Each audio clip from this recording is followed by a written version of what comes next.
పాట పాడుతున్నప్పుడు చెప్పాను, దయచేసి అప్పుడు వెళ్ళి వస్తే బాగుంటుంది. నీటి బాగా వచ్చినా మరి బాత్రూమ్కి వెళ్ళినా సమయాన్ని ఉపయోగించుకుంటూ క్షేమం. ఎందుకంటే సమస్యగా అలా టైం వేసుకుని అంటున్నారు కనుక 1:30 ముగించిన ఆశ ఉంది. రావటమే లేటు, మీరు అక్కడికే మీకు టైం ఇవ్వడం ఉపయోగపడుతుంది. సమయానికి వస్తే సమయానికి ముగించుకోవడం వీలు పడుతుంది. అది లేకపోవటమే మనకి ఎంత కొరతగా ఉంది. నేను సహకరించండి సమయానికి రావడానికి. నేను అడిగితే ఇంక ఎన్నో చెప్తాను, మీకుండే పరిస్థితి కానీ నేనేం చేయలేదు కనుక ప్రభుని బట్టి మరి ప్రేమతో మీరు హెచ్చరిస్తూ జ్ఞాపకం చేస్తున్నాను. 10 నిమిషాలు గమనించండి. మరి సాధ్యమంటే 2ంటికి అయిపోద్ది మనం. ఇక్కడ ఇంకా తొందరగా ముగిస్తే బాగుంటుందని కొందరు ఆలోచన, రకరకాలు కొన్ని ఆలోచనలు. కానీ ఏదేమైనా ఒక దినము గడుపుకుంటూ దేవుని ఇంట్లో 10 దినాలని వాక్యం చదువుతూనే ఉంటున్నాను కనుక చెప్పుకుంటున్నాను. పిల్లరా, ఒక దినం ఇది మన దినం కాదు, ఇది ప్రభు దినం. 6 దినాలే మనం చేసుకోవాలి పనులు. 7వ దినము దేవుని ఇంట్లో గడిపేది దేవుని ప్రజలు మనం దేవుడు ఇచ్చిన అవకాశం. దేవుని ఇంట్లో ఉండడం ద్వారా వాక్యంతో సహవాసంలో ఆత్మీయంగా మనం బలపడుటకు ప్రభు మన పురుకోలకు ఆదరించి బలపరిచే గడివి వాటిని జ్ఞాపకం చేసుకుని మనం వెళ్ళాలి. సరే, దేవుని వాక్యం కడతాము. 4వ అధ్యాయము 17వ వచనంలో ఏం చెప్తున్నాడు ఇక్కడ యోహాను గారు? తీర్పు దినమందు మనకు ధైర్యము కలుగునట్లు దేని వలన ప్రేమ మనలో పరిపూర్ణము చేయబడుతున్నది కాదు, చేసేది కాదు. ప్రేమ పరిపూర్ణంగా మనలో చేయబడాలి. మొదటి తలపు ఇక్కడ జ్ఞాపకం చేస్తున్నాడు ప్రభు. అయితే తీర్పు దినమందు మనకు ఏం కలిగి ఉండాలా? ధైర్యము కలుగునట్లు. తీర్పు దినం ఉంది. దేవుని ప్రజలు మన జీవితాల్లో ఇది మనం గమనించాలి, మనం అర్థం చేసుకోవాలి. నా కొరకు దేవుడు తీర్పు దినం ఇచ్చాడు కనుక ఆ దినము నేను ప్రజలు నిలబడినప్పుడు నేను ఎలా ఉండాలి? ధైర్యంగా దేవుని బిడ్డగా ఉండాలి. కనుక నా చేతులు, నా హృదయము నా ప్రభువుకి అంగీకారంగా మీరు బ్రతకాలి. ఇది మన జీవితంలో ప్రవాసించే ఆశ. దేవుడు మనల్ని కోరేటువంటి తలంపు మనం జ్ఞాపకం చేసుకోవాలి. కనుక అప్పుడే మన ఆత్మీయ జీవితంలో మనము మరి ప్రభుకి ఇష్టంగా మనం జీవించగలడానికి వీలు పడుతుంది. వాక్యం ఇచ్చాడు, సంఘం ఇచ్చాడు, వెలిగించాడు, భూమి మీద మనం సిద్ధపరుస్తున్నాడు ప్రభు తన రాకకు, తన రాజ్యం కొరకు. మరి ఆ రాజ్యానికి తగినట్టుగా మనం ఉండాలి. మనం తగినట్లు ఉంటేనే మన సిద్ధపాటు. దేవుని వాక్యం పై పైన పూత పూసేది కాదు, కనుక పెట్టున్నా నేను సర్దుబాటు చేసేది కాదు. దేవుని వాక్యానికి మనం అలచబడాలి. దేవుని వాక్యానికి మనం బెండు కావాలి. దేవుని వాక్యానికి మనం సంపూర్ణంగా లోబడాలి. అప్పుడే మనకు ఆ అనుభవంలోకి మనం వెళ్ళగలం. కానీ దేవుని వాక్యం మనకు బోధించినప్పుడు మనము దేవుని వాక్యాన్ని సంపూర్ణంగా అర్పించుకుని హృదయాలు మనం కలిగి ఉండాలి. అది మనకి యోహాను రాసిన 3వ పత్రిక 4వ అధ్యాయం 17వ వచనంలో మొదటి తరగతి మనకి జ్ఞాపకం చేస్తున్న మాట ఏంటి? 17వ వచనం, తీర్పు దినమందు మనకు ధైర్యము కలుగునట్లు. ధైర్యంగా ఉంటాయి. ధైర్యం కలిగి ఉండాలి. ధైర్యం లేని వాడు కాదు, తప్పు చేయని వాడు ధైర్యం ఉంటాడు. కనుక అందుకే రాయబడి మరి 1 కొరింథీ 11వ అధ్యాయంలో మనం చదువుతున్న అనేక సందర్భాలు. కనుక కొరింథీ పత్రిక 11వ అధ్యాయంలో ఇక్కడ మాట్లాడుతున్నాడు పౌలు గారు. ఏమంటాడు? దయచేసి వచ్చినా మనం జ్ఞాపకం చేసుకున్నాం. కనుక తీర్పు దినం అంటే ఇక్కడ ఉంది. 31 వచ్చినాం, 32 వచ్చినాం, 32 వచ్చినాం. కలిసి చదువుకుంటాం 31, 32. అయితే మనమే విమర్శించుకునేలా తీర్పు పొందకపోదుము. మనము లోకముతో పాటు మనకు శిక్షా విధి పడుకున్నట్టు ప్రభు చేత శిక్షించబడుచున్నాము. కనుక ప్రభు చేత మనం శిక్షించబడుతున్నాం అంటే అర్థమేంటి? ప్రభు వాక్యం ద్వారా ప్రభు మనం శిక్షించేందుకు మన పిల్లలు మనం శిక్షిస్తాం. ప్రభువు చేత శిక్షించబడుతున్నామంటే అర్థమేంటి? సరిచేయబడుతున్నా, ఆయన రూపంలోకి మార్చబడుతున్నా, ఆయన పోలికలకు తీసుకొని రాబడుతున్నా, ఆయన వాక్యం యొక్క వెలుగులో నడవడానికి ఆశించాలి. ప్రభు తీసుకుని వెళుతున్నప్పుడు మనం వెళ్ళాలి. జ్ఞాపకం పెట్టుకోండి. ఎందుకంటే మన దేవుడు కలిగిన ఉద్దేశాలు గొప్పవి. మనం రక్షించుకున్నాడు, నిత్యత్వానికి నిత్యమైన మనం పిలిచినాడు. ఆ పిలుపు తగినట్టుగా దేవుని వాక్యం చెప్తుంది. 1 తెస్సలోనికీయులకు రాసిన పత్రిక 2వ అధ్యాయం 11వ వచనం త్వరగా తెచ్చేసి 1 తెస్సలోనికీయులకు రాసిన పత్రిక 2వ అధ్యాయము 11వ వచనం తీసుకుని చదవండి. గడిదమ్మా. తన రాజ్యమునకును తన మహిమకును పిలుస్తున్న దేవునికి తగినట్లుగా మీరు నడుచుకునవలని మేము మీలో ప్రతివానిని హెచ్చరించుచు ధైర్యపరచుచు సాక్ష్యమిచ్చుచు తండ్రి తన బిడ్డల ఎడల నడుచుకునే రీతిగా మీలో ప్రతివాని ఎడల మేము నడుచుకుంటేనే. ఇది నడక. కుటుంబ జీవితంలో, సంఘ జీవితంలో మనం నడిచే నడకలా ఉండాలని కోరుతున్నాడు. ఓ తండ్రిగా, ఓ తల్లిగా ప్రభుని కలిగినటువంటి మన జీవితాలు పౌలు గారు ఇక్కడ జ్ఞాపకం చేస్తున్నమాట. తెస్సలోనికల సంఘానికి ఏమంటున్నాడు? తన రాజ్యములకు, తన మహిమకు మనం పిలిచాడు ప్రభు. ఆ రాజ్యానికి, ఆ మహిమకు మనము ఒకప్పుడు పాత్రలం కాదే. ఆ రాజ్యంలో సంగతి మనకు తెలియదే, ఆ మహిమ సంగతి మనకు తెలియదే. తెలుసుకున్నాము, తెలియపరచబడింది. ఇప్పుడు పిలిచినాడు. ఆ పిలుపుకు తగినట్టుగా మనం ఈ లోకంలో జీవించాలని దేవుని కోరిక, దేవుని ఆశ. అనేక సందర్భాలు వాక్యం మనకు రాసి పెట్టించాడు. సంఘాన్ని సిద్ధపరచుటకు, సంఘాన్ని గురుపరచుటకు, సంఘాన్ని ఆ విధంగా నడిపించుటకు దేవుని ఆత్మదేవుడు మనం సిద్ధపరుస్తున్నాడు కదా. కనుక ఆ సంఘాలు, ఆ స్థలాల్లో భక్తుల యొక్క జీవితాలు మన గమనానికి జ్ఞాపకం చేస్తున్న ఉద్దేశం అదే దేవుడు. అందుకే ఎలా ఉన్నాడు పౌలు గారు ఎలా నడుస్తున్నాడు? తండ్రి తన బిడ్డలను నడుచుకునే రీతిగా అంటాడు. మీలో ప్రతివానుడుగా మిమ్మల్ని నడుచుకుంటుంది. కనుక నడుచుకున్న జీవితము ఓ తల్లిగా ఇంట్లో నడవాలి, ఓ తండ్రిగా ఇంట్లో నడవాలి, బిడ్డల మధ్యలో సంఘంలో నడవాలి, అని నడుచుకోవాలి, సంఘంలో జీవించాలి. ఇవన్నీ మనం నేర్చుకోవాలి. ప్రభు మనకు బోధిస్తున్నప్పుడు, ప్రభు మనకు నేర్పిస్తున్నప్పుడు మనం నేర్చుకుంటే మనకు మేలుంది. నేర్చుకోకపోతే మనకెంతో సమస్య. దానికి నేర్చుకోకపోతే నేర్పితుడు ఏం చేస్తాడు? శిక్షిస్తాడు.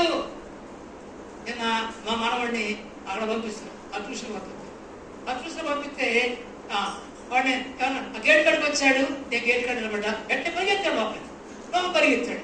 ఎందుకు పరిగెత్తాడని చూస్తా ఉంటే రాట్లా. నేను ఇంట్లోకి వచ్చినా. ఇంట్లో రాగానే నేను హోంవర్క్ చేయలేదు, టీచర్ గారు నన్ను కొడతాను. నేను పోను అంట. నేను పోను అంటే నేనన్నా, నేను పోయి చెప్తారా టీచర్ గారు చెప్తా, నేను కొట్టొద్దని చెప్తా రా అని చెప్తాను. అన్న తర్వాత సరే వచ్చి నేను లోపలికి వచ్చి నీతో పాటు నేను లోపలికి వస్తారా అన్నా. నేను లోపలికి వస్తారా అంటే ఆవిడ వచ్చాడు. సరే అప్పుడు విజయ పెట్టుకొని వచ్చి లోపల తీసుకెళ్ళా. అమ్మ కొట్టబాకండి, ఇప్పుడే భయపడ్డాడు అంటే భయం వచ్చింది కదా అంకుల్, మంచి సంతోషం. సరే తర్వాత వచ్చిన తర్వాత నేను చెప్పిన ఇప్పుడు హోంవర్క్ చేసినవా లేదా? హోంవర్క్ చేసే త్వరగా టీచర్ గారు రాసిన తర్వాత హోంవర్క్ చేస్తే చేయకపోతే రేపు నేను వచ్చి నేను చెప్పను. నేను ఇంకా చెప్పను, నిన్ను కొట్టమని చెప్తాను అనగానే కూర్చొని చేస్తాను. కూర్చొని రాస్తా ఉన్నాడు. అయ్యేటాడు పెద్ద కష్టమైనే కాదు, ఏబిసి రాయడం కష్టమేం కాదు. అయితే వాళ్ళ వయసుకి అది కష్టమే, వాళ్ళ పరిమితికి అది కష్టమే. పిల్లలు గమనించండి. అలా పసిబిడ్డకు నేర్పించడం ద్వారా, అలవరచడం ద్వారా అది ఎదుగుతాడు, నేర్చుకుంటాడు. అలవాటు అయిన తర్వాత ఆటోమేటిక్ వెళ్ళిపోతాడు పైకి. ఇది కూడా అంతే. దైవిక జీవితం పరిశుద్ధాత్ముడు వాక్యము, ఉపదేశము మనకు రకరకాలుగా అందించినప్పుడు, ఈ వాక్య వెలుగులో మనం నడుచుకుంటున్నప్పుడు పరిశుద్ధాత్మని నేర్పించి బోధిస్తాడు. రైల్లోకి రాకపోతే శిక్షిస్తాడు. అది ప్రభు చేత శిక్షించబడుతున్నాం. ఎవరు శిక్షిస్తాడు? ఆయన ఎబ్రియులకు రాసిన పత్రిక 2వ అధ్యాయం. ఎవరైనా శిక్షించేది దేవుని వాక్యం జ్ఞాపకం చేస్తున్నాడు. కాబట్టి దయచేసి వాక్య వెలుగులో మన జీవితాలు మనం ప్రభు ఆశించిన అంతస్తులోనికి ఎదగాలని కోరుతున్నాడు. చివరి దినాల్లో ఉన్నాం మనం. ప్రభు రాకడ దినాలు. పరిస్థితులు భూమి మీద ఎంత ఆందోళనకరంగా ఉన్నాయి. మరి ప్రపంచ పరిస్థితులతో కలవరంతో ఉన్నాయి. యుద్ధాలు, యుద్ధ భూమిని ఆ కలవరమవుతున్న పరిస్థితి కూడా. ప్రభు రాకడ ఎప్పుడో, మన పోకడ ఎప్పుడు తెలియదు, మన జీవితం ముగింపు ఎప్పుడో తెలియదు పిల్లరా అని ఇక్కడ ఏమంటాడు? ఏ బాబు కూర్చో, రేపుచా 2వ అధ్యాయం దయచేసి చూడండి. 2వ అధ్యాయము 5 చదువుకుంటా. 5వ వచనం. నా కుమారుడు ప్రభు చే శిక్ష తృణీకరింపకు, ఆయన్ని గద్దించిన విసుకము. ప్రభు తాను ప్రేమించు వారిని శిక్షించి తాను స్వీకరించిన ప్రతి కుమారుని ఖండించు అని కుమారుడు సంభాషించినట్టు మీతో సంభాషించిన ఆయన హెచ్చరికను మర్చితిరి. శిక్షాఫలం పొందుడికే మీరు సహించుచున్నారు. దేవుడు కుమారుడుగా మిమ్మల్ని చూచున్నాడు. తండ్రి శిక్ష పని కుమారుడెవడు? కుమారులైన వారందరూ శిక్షలో పాలు పొందుతున్నారు. మీరు పొందని ఎడల దుర్భీతులే గాని కుమారులు కాదు. అక్కడ ఆపేస్తా. పొందని ఎడల మీరు కుమారులు కాదు. కుమారత్వంలోకి వచ్చిన మనము, కుమారులుగా కుమార్తెను స్వీకరించబడిన మనము, ప్రభు నేర్పించే అనుభవంలో మనం నేర్చుకోవాలి. భూమి మీద కుటుంబంలో పిల్లల ద్వారా, కుటుంబంలో భర్త ద్వారా, భార్య ద్వారా, కనుక సంఘములో ఆ అనుభవాలు వ్యక్తుల ద్వారా ఎన్నో నేర్పిస్తాడు. ఎందుకంటే ఆయన ఆశించిన అంతస్తును మనం అందుకోవాలని, పరిపూర్ణతలోకి రావాలని, ప్రేమలో పరిపూర్ణం కావాలి, పరిచయంలో పరిపూర్ణం కావాలా, దైవ కార్యంలో పరిపూర్ణం కావాలా, దేవుడి పరిపూర్ణత మనం అలంకరించాలా, ఆయన పరిపూర్ణతలో మనం పరిపూర్ణతలోకి వెళ్ళాలి. మనం అన్ని విషయాలు అంటాడు. ఏమంటాడు ఇక్కడ? సరిగ్గా తలపు కూడా శిక్షించే కుమారుడు ఎవరు? కుమారులైన వారందరూ శిక్షలో పాల్పొందాలా. ఏ శిక్షది? దైవికమైన శిక్ష. దైవ క్రమములో ఆయన ఆశించిన అంతస్తులోనికి మనం రావాలని ప్రభు కోరుతున్నాడు కదా. పొందలేడురా కుమారులు కారంట వారు దుర్భీజులు అంటాడు. అంటే నాకు జన్మించలేదనే మాట ఎక్కడుంది? దైవ కుమారత్వంలోకి వచ్చిన వారం, దైవాత్మకు ఎరిగించబడిన వారం, వాక్యం ద్వారా పోషించబడిన మనము దైవ కుమారత్వంలోకి రావాలి. ఎందుకు? ఈ కుమారులను ఏం చేస్తున్నాడు? హెబ్రీ పత్రిక ఈ కుమారులు ఏం చేస్తున్నాడు? దయచేసి చూడండి. హెబ్రీ రాసిన పత్రికలో మనం జ్ఞాపకం చేస్తున్నప్పుడు దయచేసి ఇక్కడ ఒక మాట మనకు జ్ఞాపకం చేయబడుతుంది. కుమారు హెబ్రీలకు రాసిన పత్రిక 2వ అధ్యాయం, హెబ్రీలకు రాసిన పత్రిక 2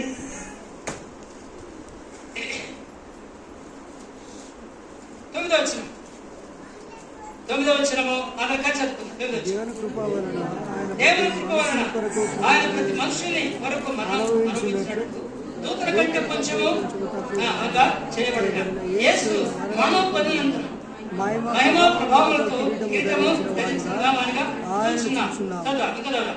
ఎవరి నిమిత్తము సమస్తములో ఎవరి సమస్తం కలుగునో ఆయన అనేక కుమారులను మహిమకు తెచ్చుచుండగా వారి రక్షణకర్త శ్రమల ద్వారా సంపూర్ణంగా ఆయనకు తగును. ఏముందండి ఇక్కడ? అనేకులను కుమారులను మహిమకు తెచ్చుచుండగా వారి రక్షణకర్తను శ్రమల ద్వారా సంపూర్ణంగా చేయట ఆయనకు తగును. ఈయన రక్షణకర్త ఏమయ్యాడు? సంపూర్ణతలో వచ్చాడు. ఆయన కుమారుడైంది ఏమయ్యాడు? రాయబడి ఆయన కుమారుడైన హెబ్రీ చదవండి వచ్చిందని 5:7 చదువు త్వరగా. హెబ్రీ 5:7 త్వరగా చదవండి. శరీరధారి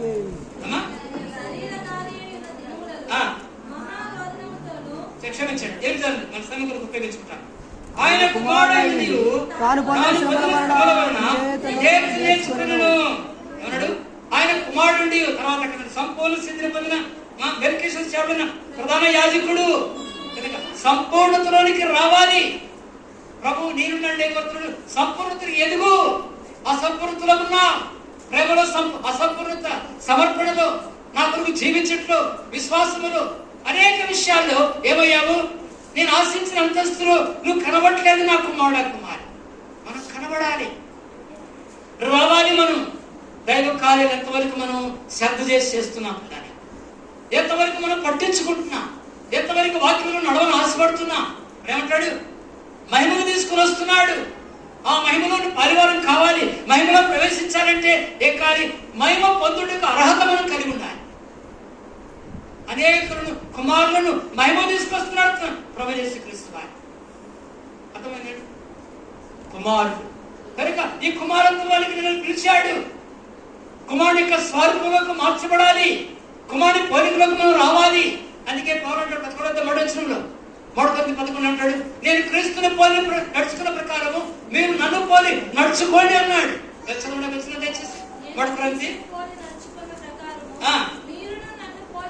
అంటే ఆడికి వచ్చాడు పౌలు గారు. ఎంత ఎదిగాడు పౌలు గారు?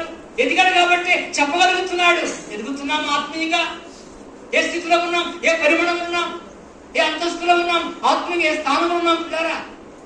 ఆయన లోకంలో కనుక క్రీస్తు తీర్పు దినమున మనకు ధైర్యం కలిగినట్లు పరిపూర్ణం కావాలి. ఎట్లా కనుక జ్ఞాపకిస్తున్నాడు, నేను క్రీస్తుని పోలి నడుచుకున్న ప్రకారం మీరు నన్ను పోలి నడవండి స్థాయికు ఎదుగు చెప్తున్నాడు. ఇక్కడ ఈ కొరంథీయులకు రాసిన మాటలు, నన్ను పోలి నడవండి. ఒక మనుషుడు ప్రభువును చూశాడు. అపొస్తలుడైన పౌలు గారు ప్రభువును పోలి నడుచుకోవడానికి అన్ని రీతిలుగా ఆయన అలా సిద్ధపడ్డాడు. అన్ని కట్టాడు. నేను హెచ్చిపోకుండా నిమిత్తం నా శరీరములో ఒక ముళ్ళు పెట్టాడు. ఒక సందర్భం, మరొక సందర్భం అంటాడు. ఏమంటాడు? ఆయన నా ఇతరులకు ప్రకటించాడు. ప్రకటించిన తర్వాత నేను ఎక్కడ భ్రష్టులైపోయానని నా శరీరం నేను నలగొట్టుకొనిచున్నా. ఆయన గారు వాడిన పదజాలలు, ఆయన జీవితంలో చెప్పిన మాటలు పౌలు గారు అనుభవంలో సంఘాలకు పురుకొల్పకారంగా, ప్రోత్సాహకరంగా, హెచ్చరికగా జ్ఞాపకం చేస్తున్నట్టు ఈ రోజు మనం జ్ఞాపకం చేసుకొని మనం ఆ స్థాయిని అందుకోవాలని కోరుతున్నాడు. మనం ఆ స్థాయికి రావాలని కోరుతున్నాడు.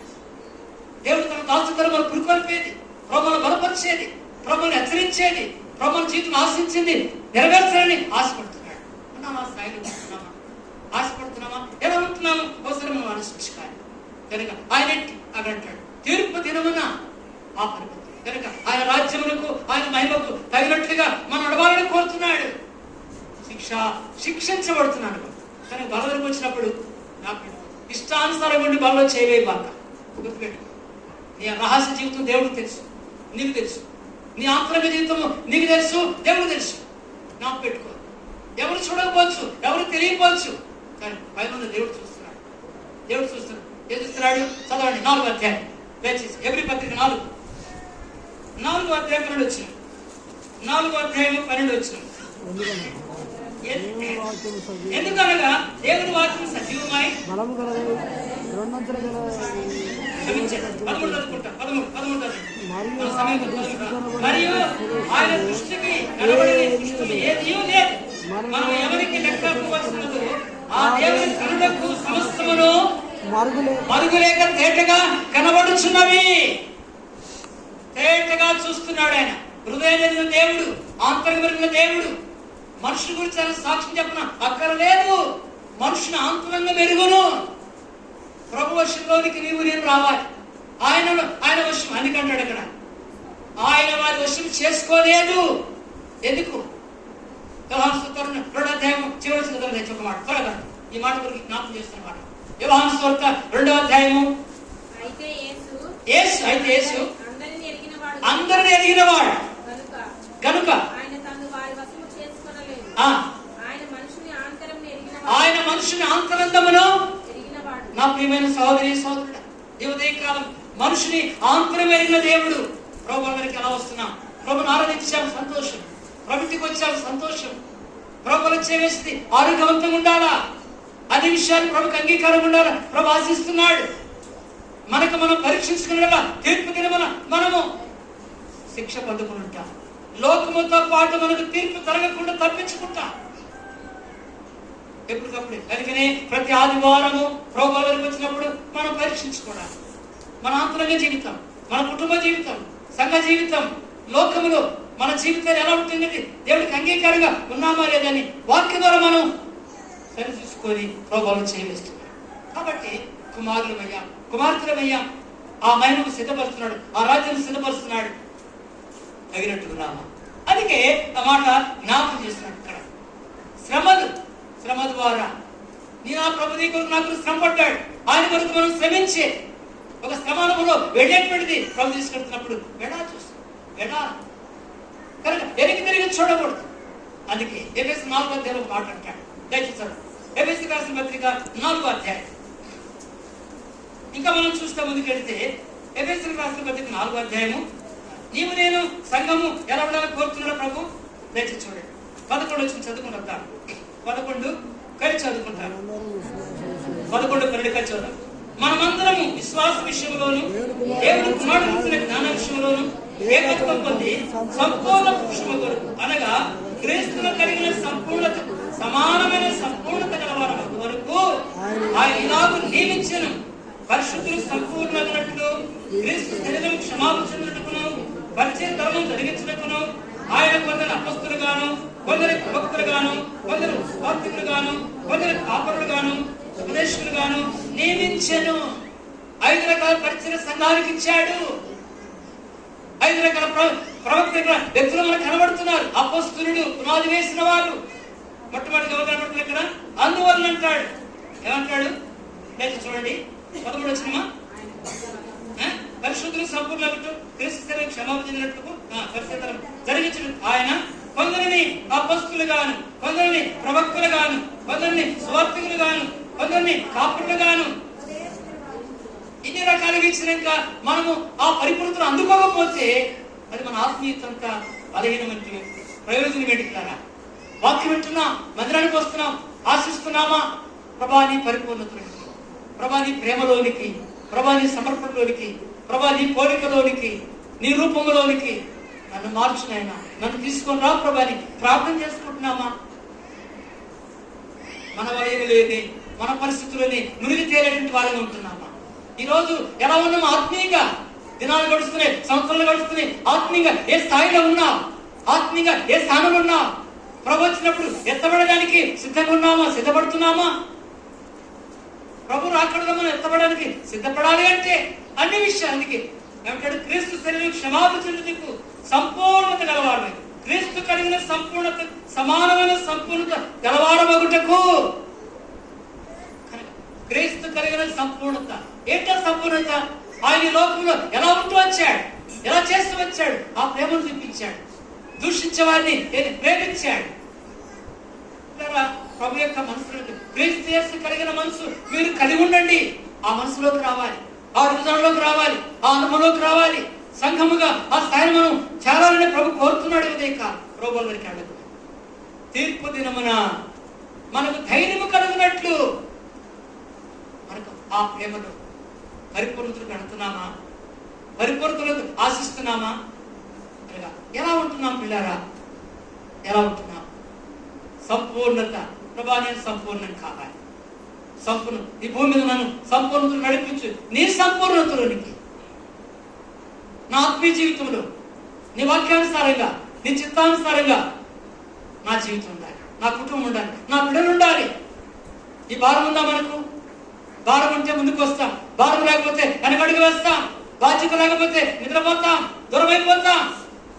ఇంటి విషయం ఎంతో బాధ్యత కలిగి ఉండేది మనం ఎరుగుతుంది కదా.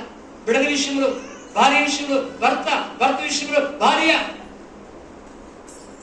దేవుని విషయాలు, సంఘ విషయాలు, దైవిక విషయాలు, ఎలాంటి భారం ఉంది ఈనాడు? ఆ భారం అనుకుందా? భారం లేని ప్రజలుగా జీవిస్తున్నామా? బాధ్యత లేని ప్రజలుగా జీవిస్తున్నామా? పరిస్థితుల దినాలు అలా వచ్చినాయి, అలా కనబడుతున్నాయి. వాటికి నువ్వు చోటు ఇవ్వద్దు. మన జీవితంలో ప్రభు ఆశిస్తున్నాడు. ప్రభా నీ పరిపూర్ణతలు, క్రీస్తు కలిగిన సంపూర్ణతలోనికి ఎన్నుకొని రావాలి. యోహాను సువార్త 17వ అధ్యాయం దయచేసి చూడండి. యోహాను సువార్త 17. యోహాను రాసిన సువార్త 17వ అధ్యాయంలో ఒక మాట చదువుతున్నాం. దయచేసి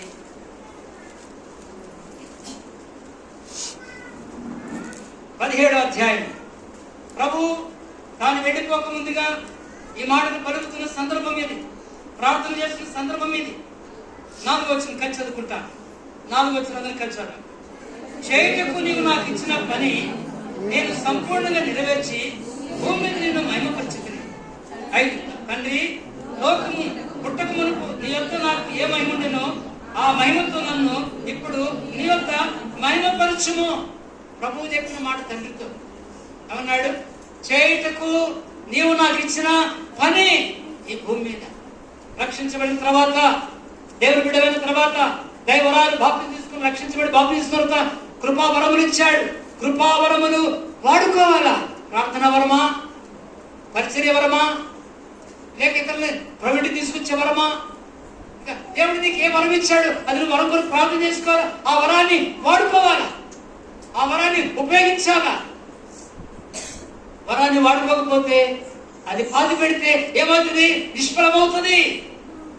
ప్రతి ఒక్కరికి వరం ఇచ్చాడు దేవుడు. ప్రార్థన చేసే భారం ఇచ్చాడా? ఇతర ప్రవృత్తి చేసే భారం ఇచ్చాడా? దేవుడు పరిచర్య భారం ఇచ్చాడా? భారం ఉంటే చేస్తాడు. పని చేసే వారికి పని ఇస్తాడు, చేయని వాడికి పని.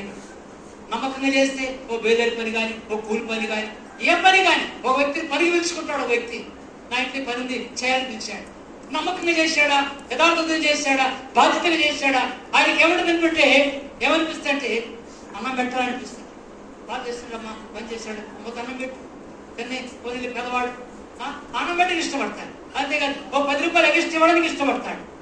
పని చేయకుండా కాలం గడిపి, మాటలు చెప్పి, ఏమో చెప్పి సోమరుడుగా, అశ్రద్ధగలవాడుగా అలాంటి కూడా పని చేస్తే ఒక నాయన ఎందుకు పిలుస్తుందని చెప్పి లోపల బాధపడతాడు, నోటితో చెప్తూ ఉంటాడు. అయ్యా జయ్యా జయ్యా ఏమండి చేయట్లేదా, నువ్వు చూడలేదా, నీకు కనబడలేదా, విసురుకుంటే కసురుకుంటే ఆయన కట్టుకుంటుంది. పరబాబు నేను పెట్టుకుని తలగాని పెట్టుకుని త్వరగా ముగించుకొని పో సాయంకాలం. 2వ రోజు మళ్ళీ పిలవడానికి ఇష్టపడాడు. రెండో రోజు పిలవడానికి ఇష్టపడడు. ఎందుకు? చేయలేని వాడు, కాలం గడిపేవాడు, సమయం వృధా చేసేవాడు కనుక తెలుసుకున్న వాడి ద్వారా ప్రయోజనం లేదు. రక్షించుకున్న ద్వారా, వెలిగించబడి ద్వారా, విమోచించడం ద్వారా గొప్ప ఉద్దేశంతో రక్షించుకున్నాడు దేవుడు. నిన్ను నన్ను మనం రక్షించినాడు. ఆ ఉద్దేశం మన జీవితంలో జరగకపోతే ఆయనకెంత బాధ, ఆయనకెంత వేదన. ప్రభుడ ఈ మధ్యాహ్నం వాక్యం వింటున్నాం. ప్రభు అందరికీ ఎలా ఉన్నాం ఈరోజు? ఆత్మీయ ఎలా ఉన్నాం? ఆత్మీయ జీవితంలో ఎలా ఉంటున్నాం? ఒకసారి ఆలోచించుకున్నాం. ఆయన పనిలో ఎలా ఉన్నాం? ఆయన ఇంట్లో ఎలా ఉన్నాం? కుటుంబంలో ఎలా ఉన్నాం? నీ బిడ్డల విషయంలో నీ బాధ్యత, నీ భర్త విషయం నీ బాధ్యత, దేవుని విషయం నీ బాధ్యత, నీ భారము ఎలా ఉంది? భారం పంచుకుంటున్నావా? ప్రార్థన చేస్తున్నావా? ప్రభు దగ్గరికి వస్తున్నావా? ప్రభుని అడుగుతున్నావా? మందిర సావాసం, సంఘ సావాసంలో ఏకీభవిస్తున్నావా? నీ వంతులను కనబడుతున్నావా? ఆదివారం వచ్చి కనబడిపోతే సరిపోతుంటున్నావా? ఏదో ఆరాధన చేసేసి దేవుడికి ఇచ్చే కానుకలు ఇచ్చేసి ఆ బల్లో చేవేసి వెళ్ళిపోతే చాలు అనుకుంటున్నావా? నువ్వు పరిపూర్ణతకి ఎలా వస్తావు? చేయుటకు నువ్వు నాకు ఇచ్చిన పని భూమి మీద ఒకటి నెరవేర్చాలా, రెండోది మహిమపరచాలా. నీ నా జీవితంలో దేవుడికి మహిమ. నీ నాకు ఇచ్చిన పని నెరవేర్చాలా. నెరవేర్చితే అప్పుడు నిలబడతా. ధైర్యంగా నిలబడతా. 2 తిమోతి 4 అధ్యాయం.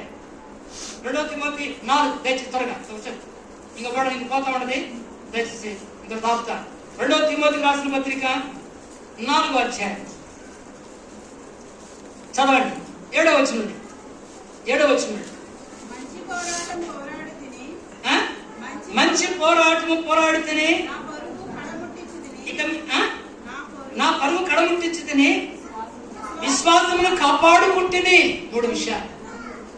మంచి పోరాటము పోరాడినా. ఎవరు చెప్తున్నారు ఈ మాట? దైవజనుడు పౌలు గారు తిమోతికి రాస్తున్నాడు. తిమోతి, నేను పోరాడా. నా పోరాటం అనేది మంచి పోరాటము. నా పోరాటంలో ఏ కొరత లేదు. నా పోరాటము ఒడిదుడుకులుగా లేదు. మంచి పోరాటం పోరాడినా. మంచి కొరకు పోరాడా. దైవ కార్యం కొరకు పోరాడా. దేవుని కొరకు పోరాడా. దేవుని కొరకు దెబ్బలు తిన్నా, అవమానపరచబడ్డా, వాడ బద్దలైపోయింది, సముద్రంలో గడిపిన ముమ్మార్లు బెత్తలతో కొట్టబడ్డా, రాడుతో కొట్టబడ్డా, ఈడ్చబడ్డా, అవమానపరచబడ్డా, శర్సాలో ఉన్నా, బాధలు అనుభవించా. 2 కొరింథీ 11 చదువు ఇంటికి. తిమోతి, నేను అనేక పరిస్థితులు వెళ్ళా. నా జీవితంలో దేవుడు నన్ను రక్షించుకొని ఏర్పాటు చేసుకున్న ఉద్దేశాలు నా జీవితంలో సఫలమైనవి. యవనస్తుడా, నీకు ఈ మాట రాస్తున్నా, నీవు కూడా పోరాడు, ప్రయాసపడు. నీకు దారి చూపించాను, నీకు మార్గం చూపించిన కనుక నేను వెళుతున్నా. నువ్వు కూడా ఈ అనుభూతులకి రావాలి. సేవలోకి వచ్చావు, నాతో పనిచేసావు, నా చదువునుడుకున్నావు, నా కుమారుడు కనిపించుకున్నావు.